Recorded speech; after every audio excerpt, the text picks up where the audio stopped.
I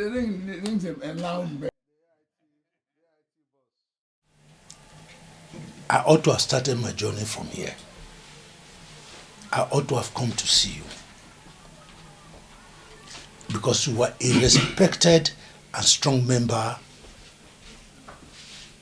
of Tafawa Balewa's government. My father-in-law, Michael Ukpor, you are in good terms with him.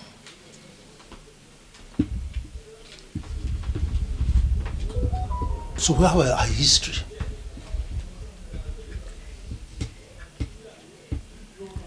Today Nigeria is in turmoil. Today Nigeria is at the verge of disintegration. This is not what you, the founding fathers, wanted. What you told us as growing up children is that Nigeria will flow with milk and honey. They should hand over to you people. And you are one of the first ministers who served in the new Nigeria, the independent Nigeria. And the things that went wrong, sir, were not caused by the southeastern Igbos. They were caused by the midwestern Igbos. But that is a story for another day. You have remained consistent that justice, fairness, equity is the only thing that can bring Nigeria together and sustain the Nigeria. May God Almighty God bless you. We need your blessing. We need your prayers that all that you sacrificed for shall continue to flourish. And your efforts shall not be in vain. You want one united Nigeria. Sir, help us. God Almighty, we imbue you with the wisdom and the prayers to bless Nigeria, to direct our people. What we are facing with IPOB and the rest of them is a result of injustice, unfairness. These were the same things that led to the quest for Biafra. They cannot be pushed aside, but we must address them in the proper way. We must get them in the right mood. Father, you are. Father, we are blessed that you are still alive to be able to direct us properly, to guide us properly, to share your wisdom with us. Sir, God prolonged your life for a purpose.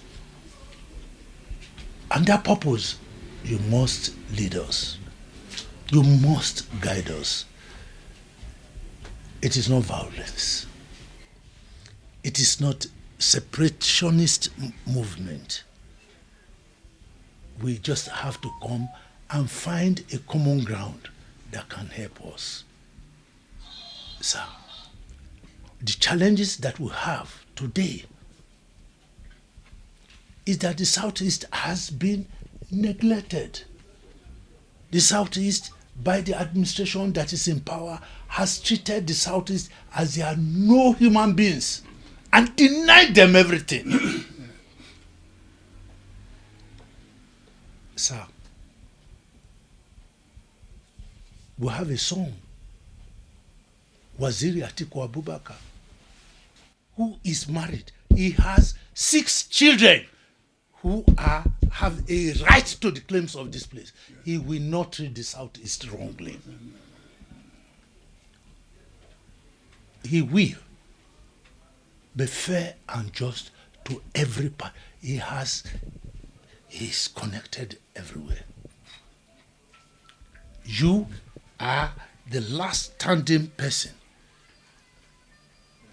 from that generation who know Nigeria and knows what Nigeria was supposed to have been. May God Almighty God give you the grace, the honor to bless this. I want you, sir,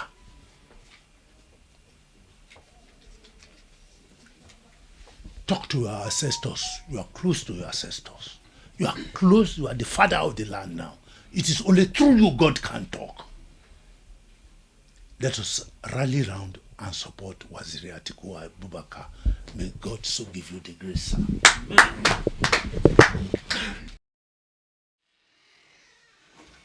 Ladies and gentlemen, once again, I welcome you all to my humble home. Like the chief said, of all the ministers that formed the first government of independent Nigeria at independence in 1960, of all the ministers from the east, from the west, from the north, I am the only one still alive today. Of all the national officers of our great party then, because the biggest party in Nigeria then was the NCNC, National Convention of Nigerian Citizens, led by Dr Nnamdi Azikiwe.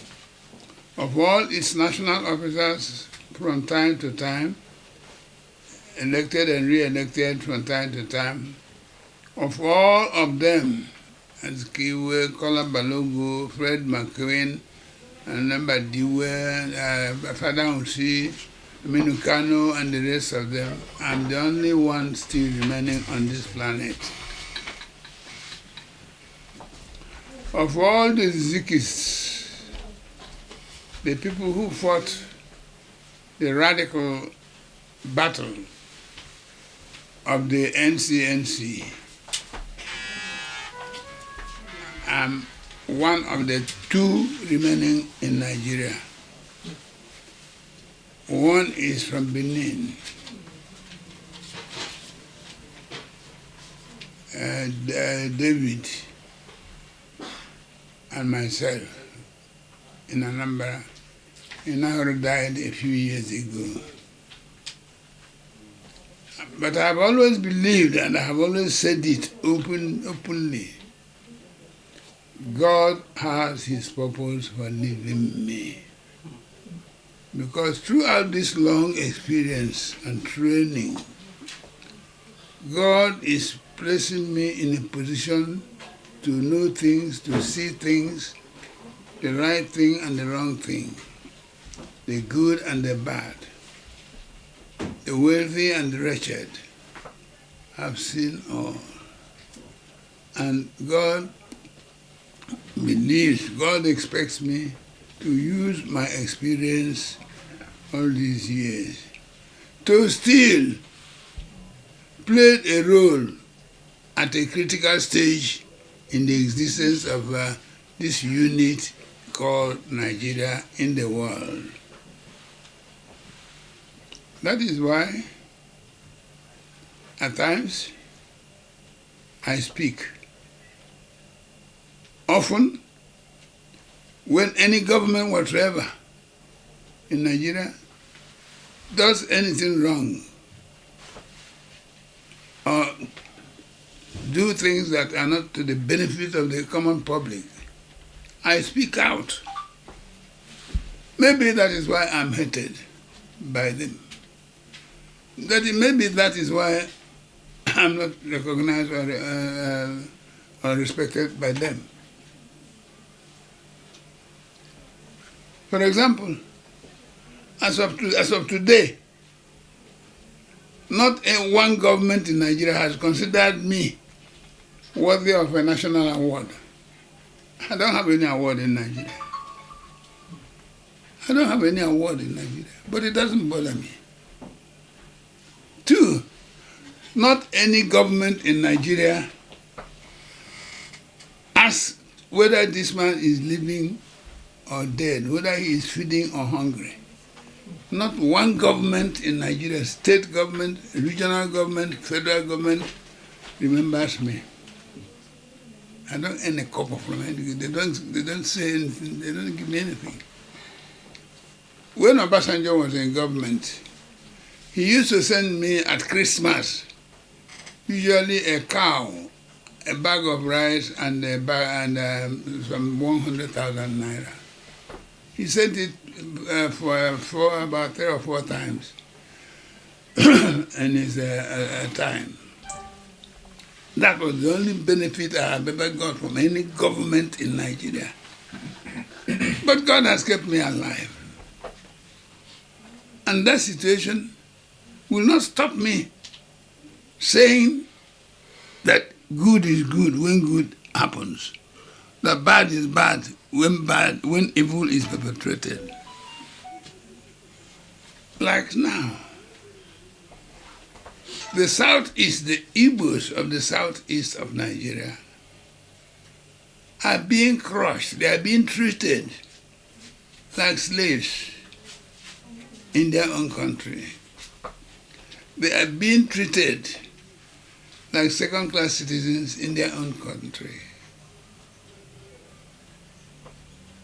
Yet, it was the Igbos that produced the very first nationalists in the country, the most forward nationalists in this country, the most suffering and suffered nationalists in this country, who were produced from us. We played a leading role in the liberation of Nigeria from British imperial government. And yet, we are being treated as slaves who were purchased in an open market. But I speak against it. Elections are not held in Nigeria. There are 2 types of elections held in Nigeria, starting from local government where there are no elections. Somebody gets up and announces a list of party men to be the elected councillors, to House of Assembly, to governors, to House of Representatives, to Senate, to President. The electorate are brought to come and hold vote. The electorate come and vote. After the electorate voted, the INEC announces the result. The result may be in accordance with the votes cast, or not in accordance with the votes cast. Then it goes to the court. The court conducts their election. There are 2 electoral bodies in Nigeria, the electorate and the courts. The courts at all levels, starting from the lowest judiciary of judges up to the highest judiciary of the Supreme Court. They constitute themselves. They are the second electors of governments in this country. And yet, there are not many who speak against this. There was a time they wanted to send Dokpesi to prison. They wanted to crush his business. They wanted to make him poor. They wanted to destroy him financially and economically. They wanted to shut his mouth. But God saw him through. God saw him through. And he came out unscathed. Because the truth buried in deep water must float once again. That is the Dokpesi of today, and that is the man visiting my house. I welcome you. And I commend you to God's full total protection. Come along here. I bless you. Amen. I commend you to God's full, total, complete, and wholesale protection. No evil shall affect you. No wicked plan shall affect you. No death shall come to you. No evil shall come to you, or your family, or your empire, or your establishment. You will continue what God has sent you to do in this world, and you are not going anywhere until you have accomplished that. I say this in the name of Jesus Christ. Amen. It will be all right. All right. All right. And so I'm worried about the situation in Nigeria. The issue of Igbos is vital and strategic now. The peace of Igbo land, of Nigeria as a nation, depends largely on a peaceful resolution of the Igbo question. And I see an easy solution to it. I buried my wife about a month or two ago. But when I was in the morning for burial, my wife was still in mortuary.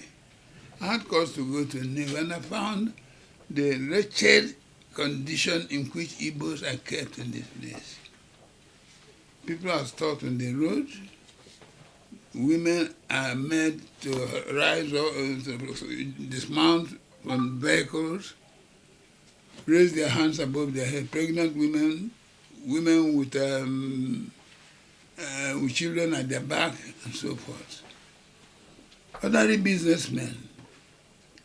Igbos lose 1 week a day, 1 day a week in business. They say every Monday they stay at home for Nnamdi Kanu case. School children from Igbo land lose 1 academic day a week. Look at what it costs them in totality in comparison with the children of the other children of the other parts of the country. These ones go to school, complete 5 days a week. In Igbo land, they go to school 4 days a week because on Monday they don't go to school. So I was angered by this, and I went to see the president of the country. I said, what have the Igbos done? What is are security men reporting the true situation to you? Are you sure everything is being told to you? I am for peace in this country. I fought the white man on the side of nationalism, on the side of Nigeria. I cannot fight a black man or a Nigerian. I fought and went to prison. My first imprisonment as a Zikis was at the age of 21. We swore oath not to marry until Nigeria became independent, and many of us kept that oath. Those of us who have not married before the oath was decided upon by the Zikis. And we suffered all these disabilities to see Nigeria through.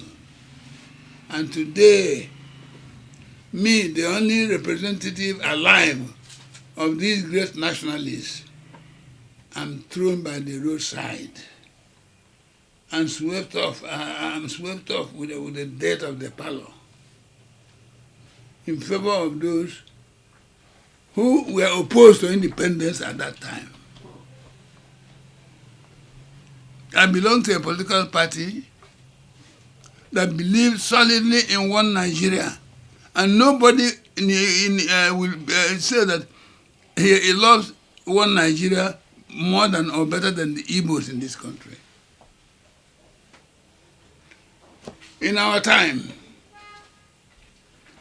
we elected a Sokoto man, a Zikis, Umaru Altine. He was my colleague in prison on one occasion as a Zikis. He was elected mayor of Enugu for 2 terms, elected the first and second mayor of Enugu for 2 terms from Sokoto State.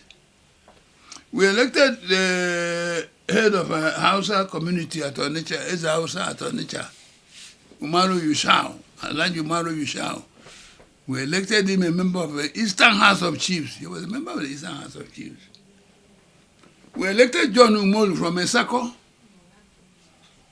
as a member of the House of Assembly, and Dr. Azikiwe appointed him Parliamentary Secretary to the Premier.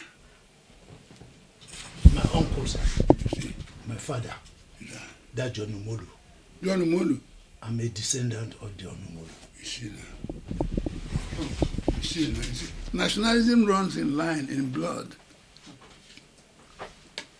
These are the truths, naked truths. So how can anybody say that the Igbos really want to break away from Nigeria? It is a persecution that they say, instead of remaining as slaves here, let us go as free-born people somewhere else. And I say, Mr. President, you are making Nnamdi Kanu popular, more popular, by detaining him in prison. The more you detain him, the more followers rush after him. Get this man out. I will control him. Hand him over to me as a person. I will take control of him. He has a right to pursue what is pursuing, provided it's in peaceful language and comportment. And the president gave a very assuring statement. I must say, of course, since then, a lot of water has been going under the bridge. There are discussions and consultations going on. The issue is not swept under the carpet yet. It's still current. That's as far as I can go on that. But the issue of Nnamdi Kanu and the issue of Igbo land or southeast in Nigeria is very vital to continued peace in Nigeria after Buhari might have left office. And so this election in which Atiku is interested is very vital. And it's really tested people like him that this country needs at this time. But there are many tested people and tried people. I've told the PDP, the party he belongs to, last time they nominated him and Peter Obi, the pair won the election. Well, we are a law-abiding country. We have to abide by what the courts say. But their pair would have repaired the wounds of this country by now. By now, this country would be a country flowing with milk and honey.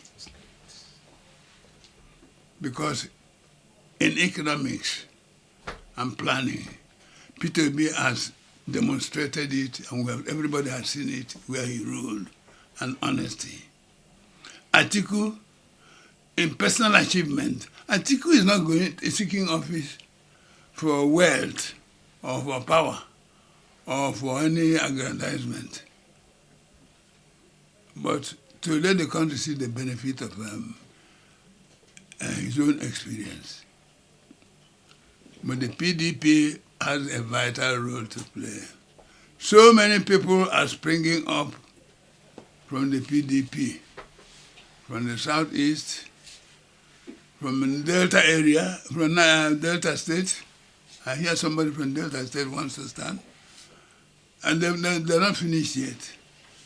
I called a meeting of PDP leaders in the southeast and APC leaders in the southeast here in my house on the 29th of May last year to tell them how to do and how to do to make sure that they don't open their wing for people to take them. See, for example, if the APC opens up like that, this man will talk about the thing, Tinubu will talk about the party nomination. So there's need for both the PDP and APC. My concern is, let a Southeast man or candidate of the caliber of from outside. Yes, I believe we can get somebody from the north, but not just everybody from the north.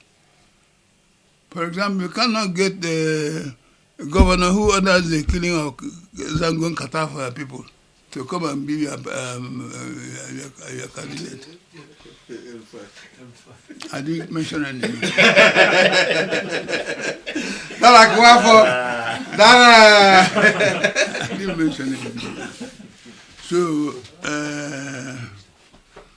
I ask you to do one thing. The PDP has to meet. Whistle down the number of aspirants they have before you go to your convention. Whosoever comes as a candidate, either by consensus or by whatever means, is my candidate. Let the PDP, APC also do the same thing. If they nominate somebody from the southeast, let two Southeasterners or with Atiku or from the PDP or anybody, let them go to the polls. But there is need to whittle down your candidate, and there is need for PDP to do some internal, show some sense of seriousness in some areas. Well, they've done an election. A former Senate president is the leader of the party now. Let's see what his era will bring about. But there is need, to me, Atiku, like others, like many others in the PDP, are qualified, but there can only be one presidential candidate from the PDP. So please, you the elders and the financiers of the party, the true financiers of the party, the true pillars of the party, help to build a united front so that you don't open your armpit to the enemy. You are welcome to my house.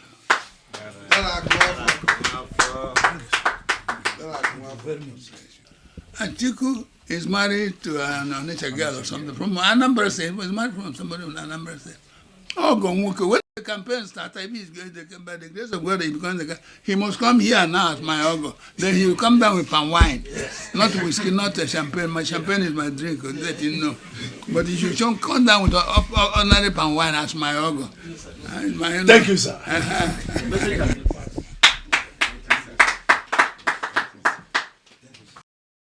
Thanks for checking out SYMFONI on YouTube. Please be sure to subscribe and like our videos for updates.